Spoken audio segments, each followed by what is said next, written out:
more than 200 people were killed. When I woke up this morning and I got the story of what happened, the first 7 calls I put across were all killed. The first 7 guys I called, you tried to call, were all dead. Exactly. They were all dead. So in my village today, if you speak to someone, just be very rest assured that in the next 1 week or 2 weeks, you hear the sad news about that person you've just spoken to.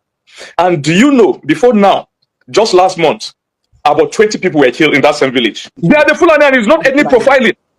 They are the Fulani, it's not ethnic profiling. When people want to be politically correct, they will say, no, that is an ethnic, it's not, and that is why you see the Sultan of Sokoto will not react to this. He reacted when just about 11 people were butchered were killed in Edo State, the so-called hunters. They reacted. They put up Northern Elders Forum. They made several press conferences. Many governors stood up.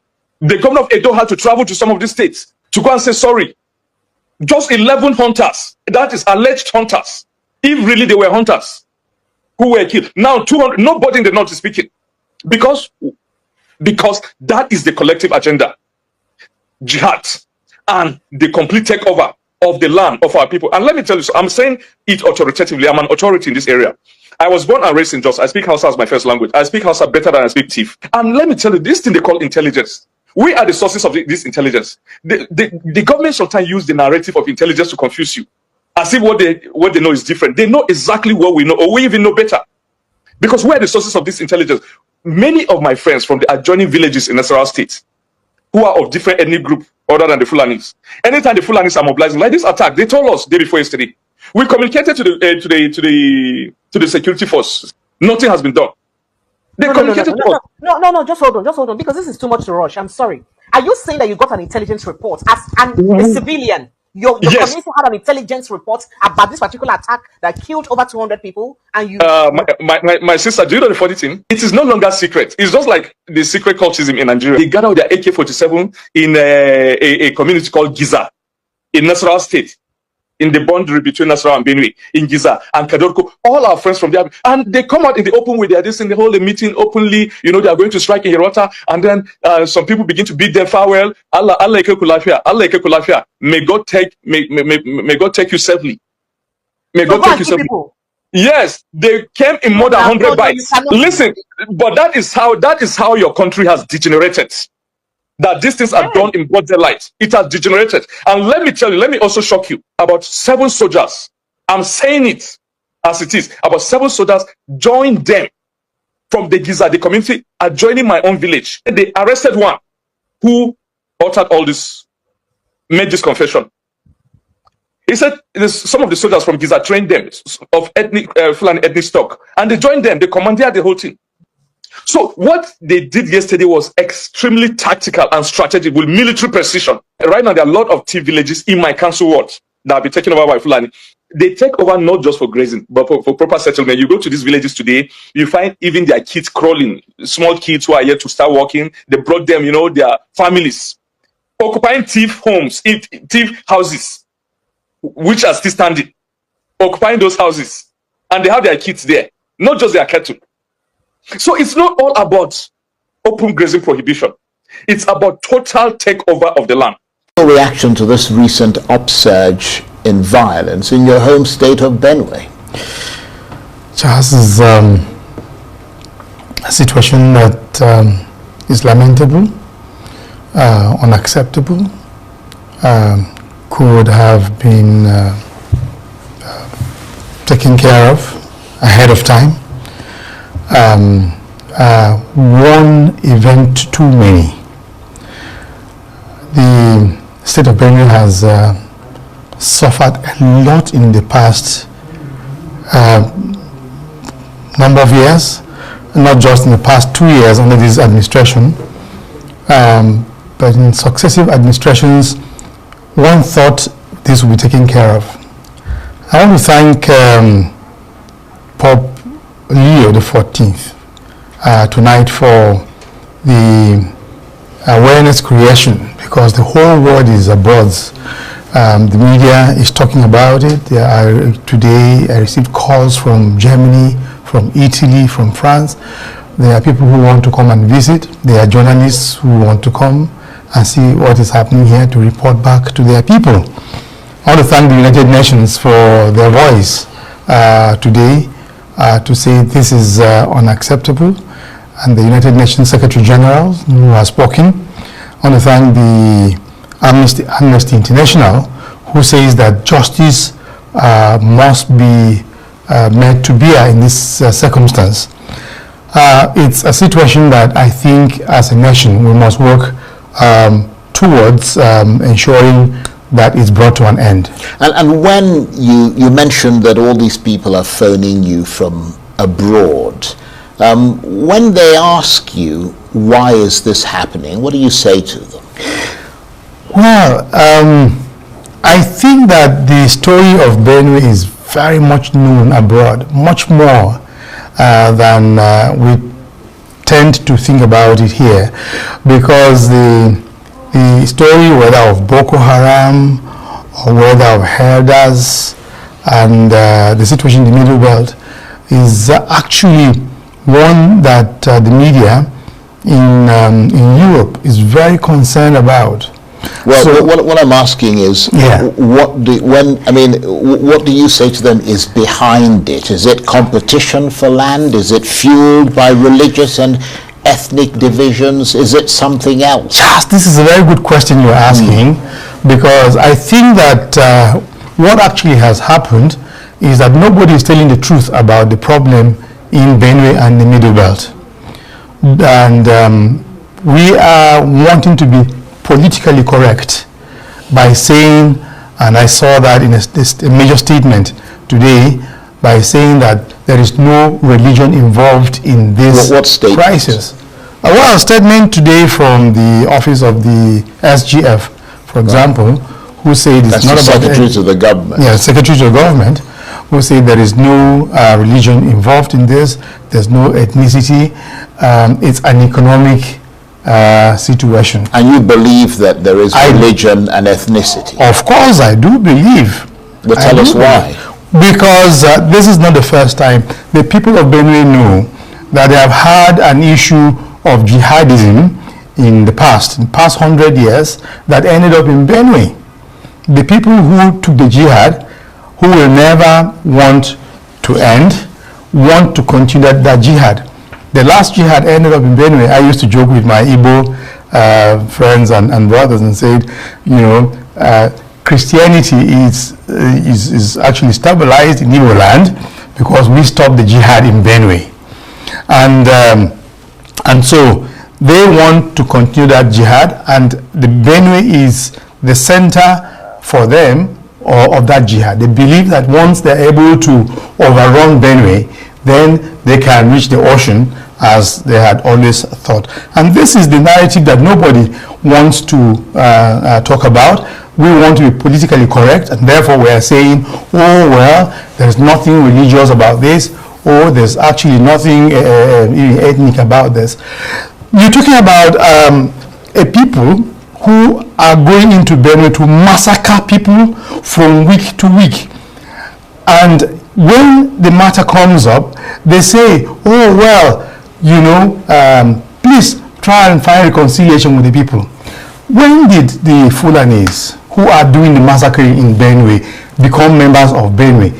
The state was created in the 70s. The languages that are used on the radio are Tiv, Idoma, Igede, and Etulu. Where is the Fulani community in BENUE?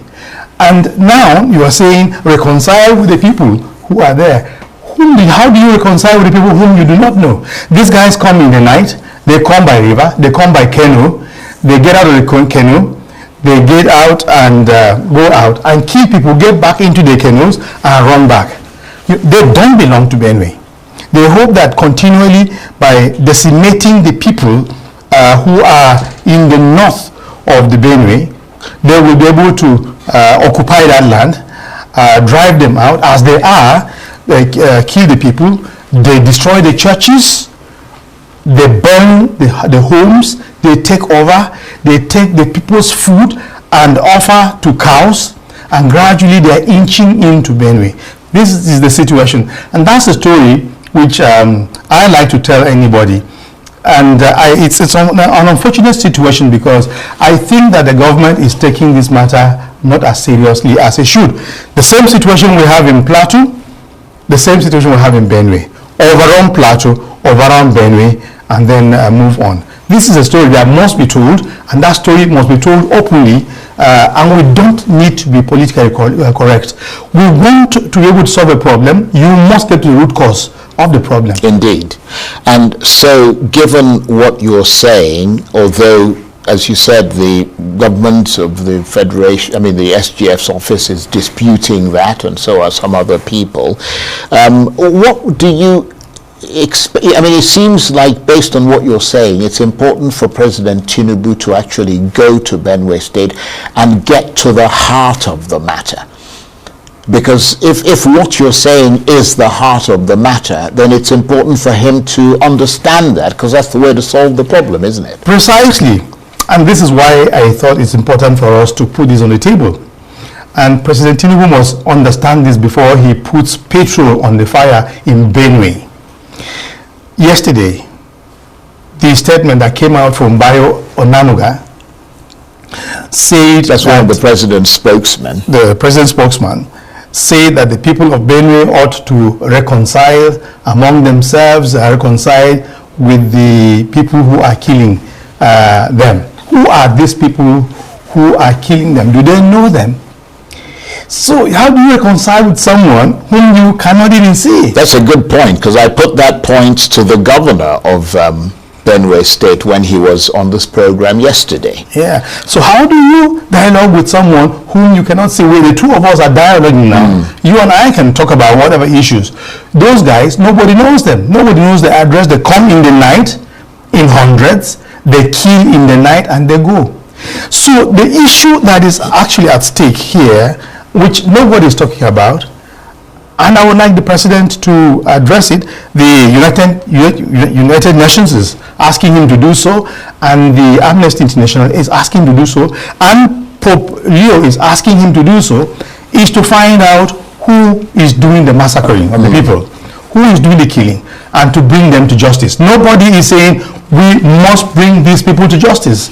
So your assumption is that the president doesn't actually understand what is going on? Precisely. I think he does not understand. He does need to understand the situation that's going on. And if he does not, then he goes in there and he can make a statement or make statements that are going to be inflammatory. They are going to make things worse.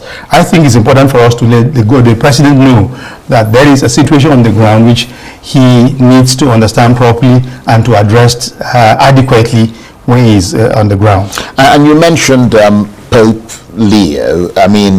He is the Catholic pontiff. Of course, he's the head of your church, the Catholic Church.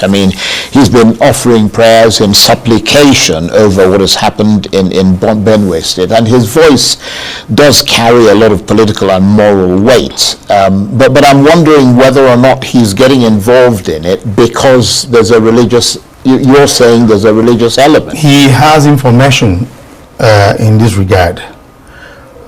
He has very clear and strong information in this regard, and that's why I'm saying, he would not want to get into the politics of Nigeria, but he's appealing because he knows that the people who are being massacred are members of his church. In fact, we are hearing that the bulk of the people who were killed in this attack are people who were kept in an IDP camp that is actually run by the Catholic Church. And so when that happens, then immediately through the nunciature and through the church in Nigeria, information gets to Rome. And he does that not only for Nigeria, but for whatever parts of the world where Catholics are affected. He makes appeals. But we are quite happy about this because it was so fast and so sharp, because it was he that actually brought to the awareness of Nigerians the seriousness of what happened in Yelawata. And I think that we're quite pleased with what he has done, and I think he has walking the consciousness of our Nigerian leadership, the political class, of what is happening, because how many times have people been killed? There was a time under Otom's government where we buried 97 people. There were 97 corpses that were put together in the stadium in Makurdi, at which we had a mass and had to bury them. This is happening at Christmas. This is happening at Easter. This is happening in the New Year. At periods when Christians are meeting and celebrating, this is when these people strike, most of the time. Well, let's look at potential solutions, because I seem to remember, you mentioned Governor Autumn. I seem to remember that he enacted a law for the prohibition of open grazing. The machinery appeared to have been set up for that law to be implemented. Livestock guards, we're told, were put in place to try to ensure that cattle do not graze openly and randomly. But there are allegations that the current government has relaxed all this. Is that a fact? Yeah, well, I think that there was not a very clear understanding at the beginning of this present administration. The state administration. The state administration, right. Yes. I think that in the course of the campaign, there was not a very clear understanding between one party and the other. But the problem has remained, because it is not a problem that actually began under Otom. It was there under Suswam's government, then under Otom's government, and the situation is exacerbated right now under the government of Father Alia, who is doing a lot indeed, unknown to many people, but trying to ensure that he does not escalate the situation. Right. It's trying to ensure that this can be taken care of. My worry at this particular moment is that the military is unable to carry out even the commands of the head of state, who say to them, for example, take care of this situation. He told us a couple of days back. Unable, what do you mean? Well, unable in the sense that they have not been able to move in to act. Right. And that is quite disheartening, because they could have done so much. There are groups of military attachments in Makurdi. And I can tell you, Charles, that it's like staying here at the Hilton, and there are people out around Asokoro who are attacking the city, and the military is here, and the military is doing nothing for week upon week and from month to month, and nothing is being done. So it looks as if there is some collusion between the military and these bandits, because the distance, if you know the distance where these people operate, it's so short that if they walked on foot, they'll be able to meet them halfway. Well, I mean, we can't, obviously, I can't speak for the military. I don't know what the issues are. And we also have to be circumspect in why they have not been able to handle it. But it is a legitimate question that you raise as to why it has not happened. I mean, I don't think we have the answer yet, but there clearly is a reason. And I'm wondering, because you mentioned the state governors, I mean, a succession of them, these things have been happening, and you would have thought that they would have the kind of knowledge about what is going on in their states and would communicate that to the people who are coming there to try and solve the problem. A very legitimate issue. Yeah, but it just keeps repeating over and over. And I wonder also, even for the governors themselves, how, I mean, it's a very discomforting story, but how much it carries a message of helplessness for them over these almost daily killings? Because, I mean, it sounds like a very sort of deeply worrying reminder that governors in Nigeria are supposed to be the chief security officers in their states, but they don't appear to have control over the security machinery in their territories. Yeah. Charles, if you disarm a man or disarm a governor, he has no powers. He can do little or nothing. And that's what I think has happened, because I think that the leadership of this country has disarmed the leadership of the states when it comes to matters of security. Forget about the security vote and all that.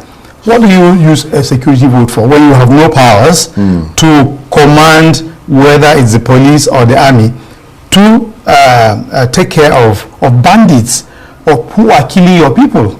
They will not move. But this is a very serious and worrying situation, and it should be even for the government, because... But is there anything more that you think the governor could be doing to quell the crisis in Benue State? Well, Charles, you're asking me a very difficult question here, but I can attempt to answer, because I think that the people should be helped to protect themselves.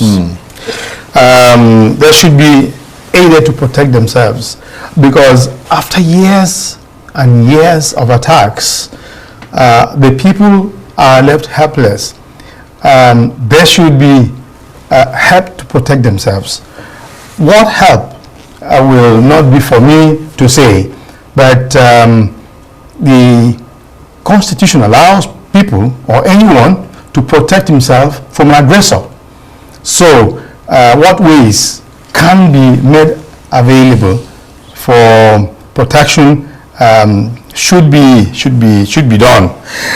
I listened to an interview, some weeks back about of Governor Oton, who was saying that he wanted to be licensed to have the ammunition, firearms, right, so he could also face his people, And I laughed at it, because I said, the guys who have the AK-47s, who licensed them? Who gave them licenses? So we are getting into a state of anarchy. Well, they obviously don't have licenses. They don't have licenses. Yeah. And so we're not going to allow people to be carrying guns at random. The situation right now, people are carrying guns. Right. Unfortunately, we know they are carrying guns. I don't know how many guns there are, for example, in Benue, but I think it's the same set of guns. One day they're in Agatu, 200 of them. Another day they are in Kashingila, that is from the Cameroon border towards Taraba, 200 of them. Another day they're in Nasarawa, 200 of them or more, and I think that they are in hundreds, and they have unlicensed guns. Why is nobody saying we must find these people who have unlicensed guns and who are killing our citizens? This is an issue at the heart of this conversation. So, I mean, we mentioned, we're coming to the end of the conversation. Yes. We mentioned that President Tinubu is due to arrive in Benue State on Wednesday. I mean, that in itself, is that encouraging for you? It's very encouraging indeed. And I do hope that he will have a good visit to Benue, and that he will open his ears to listen to the people, and that he will not carry with him conclusions taken from Abuja and presumptions which people would have put into his mind, that he will listen. And when he does listen, he will discover that there are aggressors who have decided to destabilize Benue and to destabilize Nigeria. Right. Destabilizing Benue is doing a lot of harm, not only to the economy of Nigeria, but also to the food security of this nation. We have Zaki Biam out there that used to produce about 200, 300 trailers of yams every day, going to different parts of the country.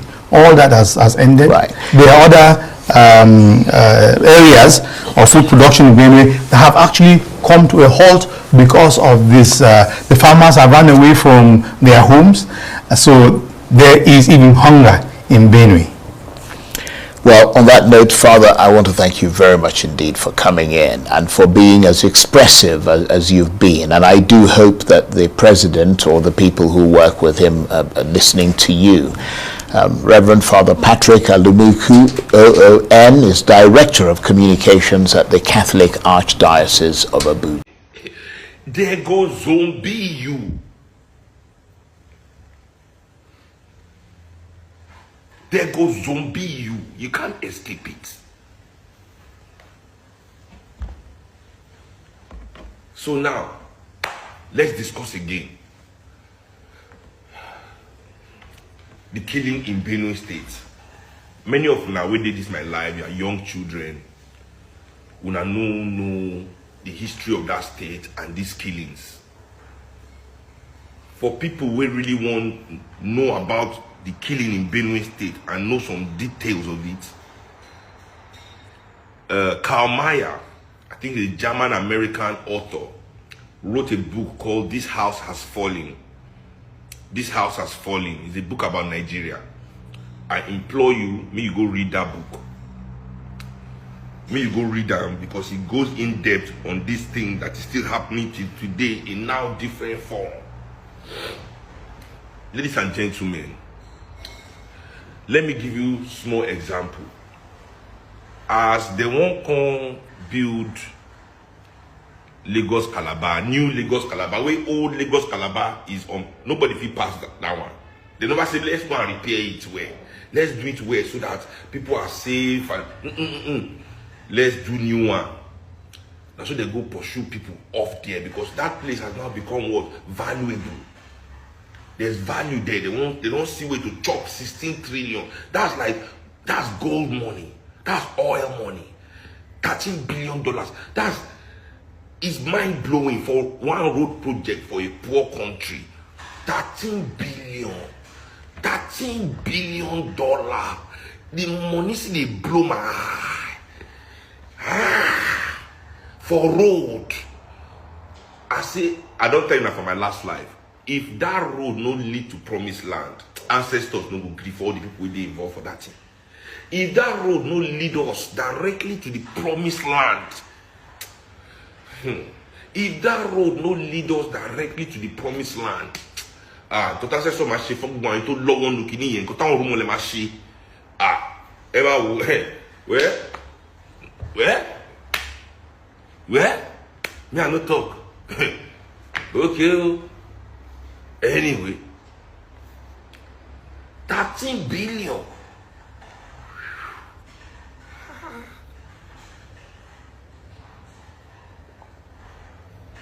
Anyway, now see that kind of money is the kind of money people dig for oil to go and find. It's the kind of money people dig for gold to go and find. It's the kind of money people dig for diamond, and now see for our country, we don't even know half of what we get. Since they tell you say gold don't move from Zamfara, say we find gold for Zamfara, we just say gold there for Oshun. Our government never discussed how they enter our life before. But people are moving these things. They can't move things if you are living there. In our country, we get over 2 million displaced people, internally displaced people. Do you know what that means? Say there are over 2 million. Now, una know since when they first say they don't pursue Boko Haram for Borno. Before Boko Haram now say they come back for Borno. Since then, when they say they don't pursue, how many people don't go back from that their camp? Don't feel go back to where they pursue them from? How many people? If they born you where, that place they pursue you from, they don't pursue Boko Haram. You say, go back there. If Boko Haram don't come back the next day. They are displacing our people to steal the resources under their land. This is what they have been doing since time immemorial. The educated professors, the people of BENUE State know this fact. It's time to stand up and tell your people the truth. Stop hiding behind religious, tribalistic nonsense to assist your elite because of the chun they give you a chop. Deceiving your people with tribalistic lies, religious lies. When we all know is people displacement for stealing of resources and land, for theft of land and resources. That everybody that is involved are the big men of the state, are the rich people in the state.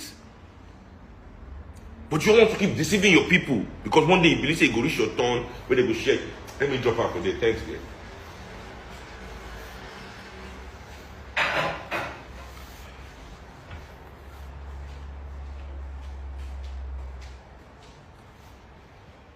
What the fuck is going on?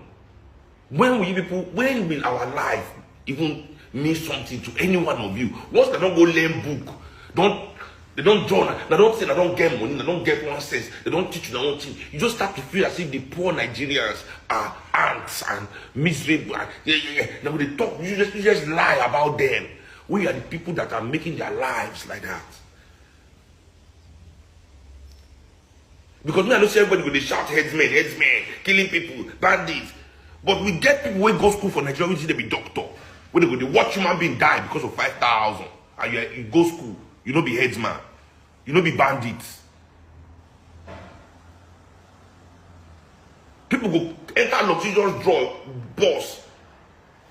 Thousands of people live, down for 10 people live, do your hand, you are drunk like a motherfucker. While you are driving people's family in your downfall. Trailer drivers, drunk, tired, company when they train them. In the name of business, all businesses, killing people in Nigeria left, right, and center, in the name of making their profits. When will it end? They call the hide and say a headsman. Okay, let's dissect headsman. What is the meaning of headsman in 2025? If this not be game of our elites against us, the people of this country, to keep us in bondage, so they can find ways to continue to wreak havoc on our life, waiting be the meaning of headsman in 2025. What is the meaning of headsman in 2025? Anywhere in this world where I go, I mean, just imagine if you come London now, you just go for London for express, you see Oyibo man, they flog 100 cow, they walk out from Manchester to Glasgow to go deliver meat with leg. Just imagine seeing such a thing on the road. But does that mean I know they see cow on the road anywhere where I go for there? Ranch these things. You see, waiting they cause all this killing, from hospital killing, where people will go for hospital. Wrong diagnosis, no medicine there. Private hospital serve. They treat person wrong, they keep people. Private transportation, which business? Lack of investment. Buy better trailer, put for road. Lie. Now to go build new house before you take care of the business. We interact with the people where they give you the money in the first place. In the name of their business, killing everybody left, right, and center. Waiting will they do with headsmen? Why do we have headsmen clash and farmer clash in 2025? What's the meaning of that? Can the federal government of Nigeria ban open grazing? Why can't we ban it? Why must it exist? Why can't we invest in ranches? All these people will get all this car, when they do all this business, they are all billionaires, multi-billionaires. Why can't there be a law to ranch these animals? Why can't our elders come together and agree on a modus operandi that will save the country? Is that not their job? Is that not their duty? But they go on dissolve. Look what the things say, that ethnic clash, headsmen, farmer, hey, everybody go to talk nonsense. So that you can hate your brother. And because if you want fight ethnic war today, you get money to fight ethnic war. Not be under your guy, you go wrong, go collect money for gun. The people who spoil Nigeria become turn to the benefactor of the warriors. That then when they share us money and gun, we fight ourselves, Abi. Because I know say when I want fight ethnic war, where is your gun? You get gun.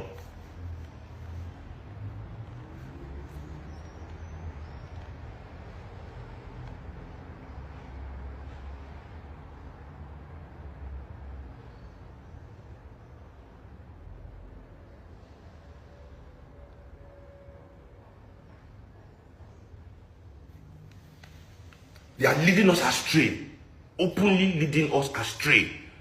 And una know, now they vex me among the professionals of this country. All you doctors, lawyers, accountants, civil servants, journalists, professors, all of you know. You see, now these young people, if you don't know, the young people might not know. The youths, the disenfranchised youths, we don't go school, where they don't abandon. Many of them, if you don't know. Many of my boys, if you don't know. But you know, I know you know. You civil servants all know. You are complicit.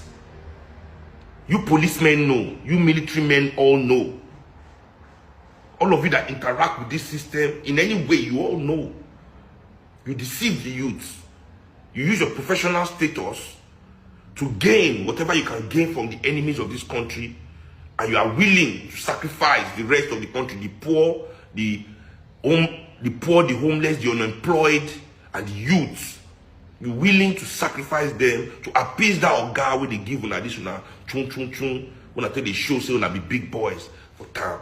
And then you deceive these people with the narrative that they are giving you to spill outside. All of them, they run like headless chicken. They make noise without attacking the cause of the issue. To say the truth to the people. Everybody will throw sentiments. Headsman is nothing but code word for northerner. Finish. Farmer is nothing but code word for southerner. Headsman, you are just in your mind, you know, now outside the shout. Farmer in your mind, now Yoruba and Igbo, you the shout. Dog whistling. People who don't destroy our country won't make us come fight ourselves on their behalf. Why they don't go through anything? All their children will enter private jets. We sit down here and we refuse to ask these people the question we should ask them. You know, go better for meeting with farmer and headsmen. Which kind of meeting? Ban open grazing. We must ranch our animals in that country. What kind of nonsense? They say it's tradition. Which kind of tradition do we say now only one group they perform? Okay, if it is tradition, why aren't the children of the rich people of the north also working with cow? Is it only poor people that do tradition? Tradition is for everybody. You cannot lie that it is tradition. This doesn't know, and it is known for a fact that if it's the only reason to do anything is tradition, then it is not. You have to stop doing that thing. Traditionally, that is what culture is. Now, which they make culture evolve with that, because the practice of tradition must be improving something in that culture. So immediately that act has become just an act on its own. See, why are you doing it? And your only excuse is, we are doing it because it's tradition. Then you have to stop doing that thing. But this one, I even can't lie. It can't be lie. Because when you say it is tradition, it means everybody is involved. So if it is tradition to herd cows, yes, I understand it used to be tradition. All the rich men that time, and then they work out with their cow, with their children. Back in the day, then you and your family go follow you work out. What will they do? You and your family then go to work out in a cow all over the place. The more the cow, the more successful your family. But it has changed. And you agree that that has changed. You know it is no longer viable to live a life like that. You secure your own children. When they say make other people picking the waka from Lagos to Kano, say it's tradition. Make people the waka from Lagos to Kano, Kano to Sokoto. It is tradition.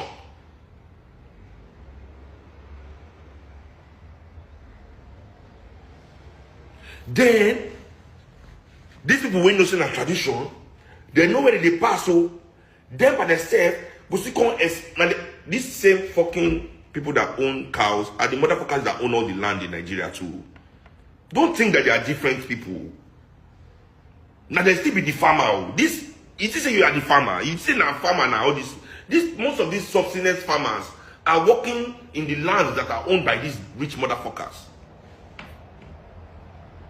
Many of the farms you see in Nigeria are owned by these same motherfuckers. They are the ones growing all the food. They are the ones selling all the meat. It's not them. They can sit down and discuss. It is that they own everything.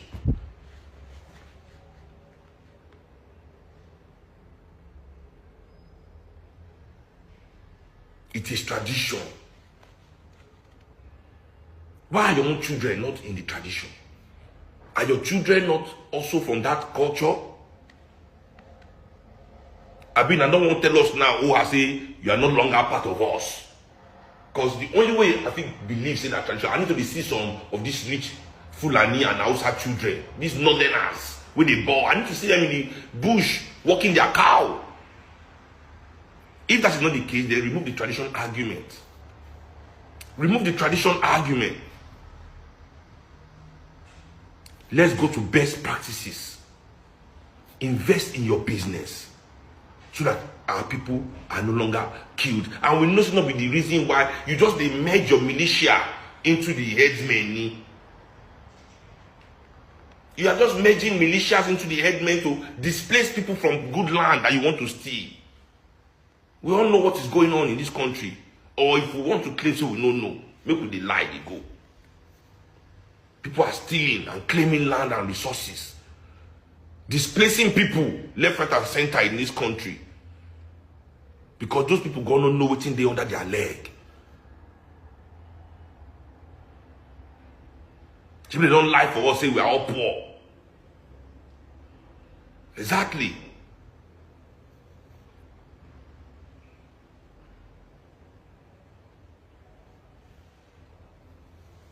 It is the rich people in Nigeria that are terrorizing us. It is the rich people in Nigeria that are terrorizing us.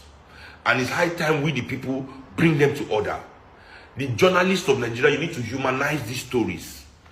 Put the face of these people on the news with the kill. Talk their story out. Let us know their names. Most importantly, say their names. Without their names, they are not real.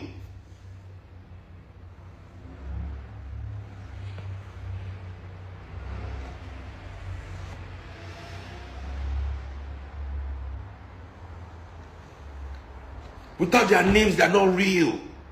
Tell us their names. Humanize them.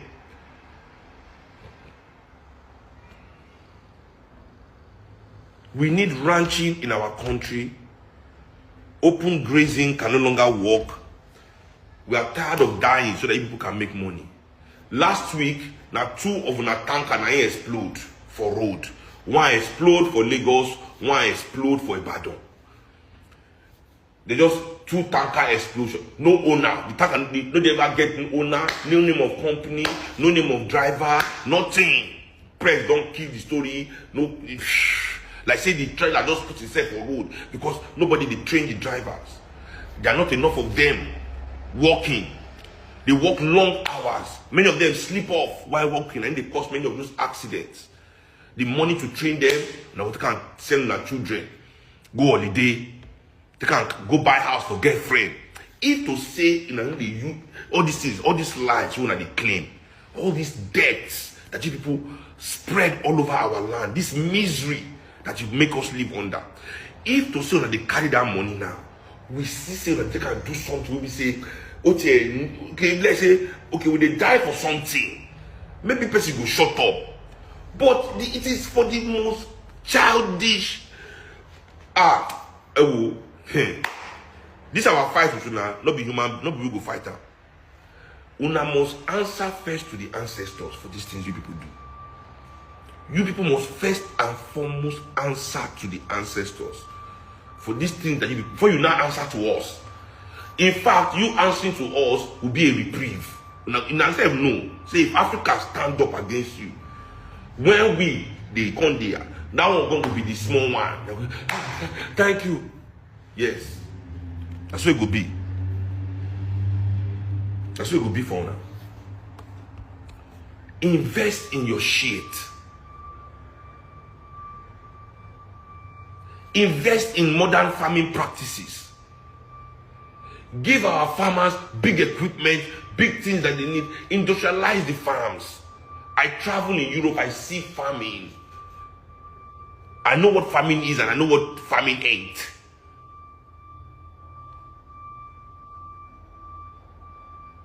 enslaving our people with labor.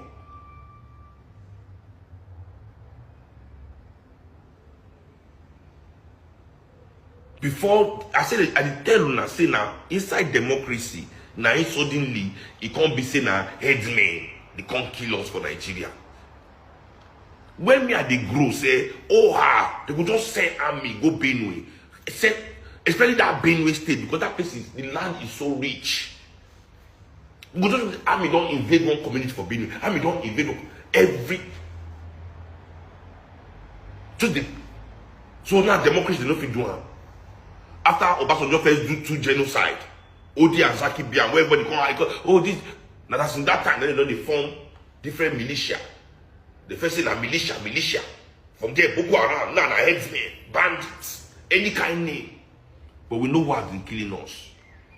We know the people that have been killing us since 1960. We know them. You people can give yourself any name you like.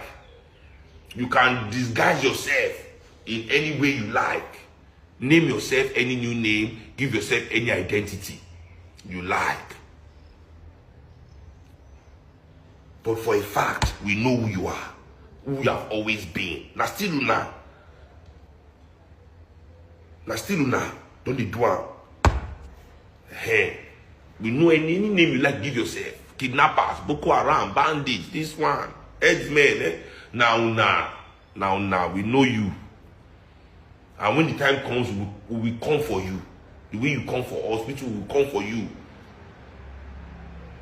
And put you where you deserve, away from society.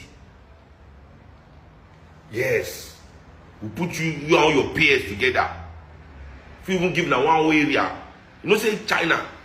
Now one whole country, they give their wicked, all the wicked Chinese, they give them one whole country. Take Taiwan. All you wicked, evil, elitist, bourgeoisie, which they make us suffer for over 100 years into Igbo. Straight.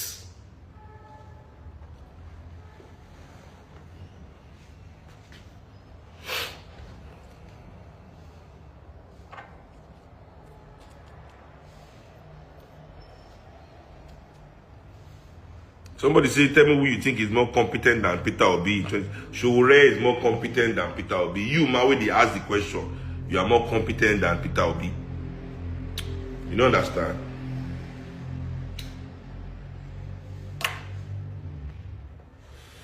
So yeah, we need to end open grazing. And our journalists need to do more in humanizing our people. You know. Thank you very much for joining this live. Spend this money wisely. That's what I was saying. Spend the money wisely.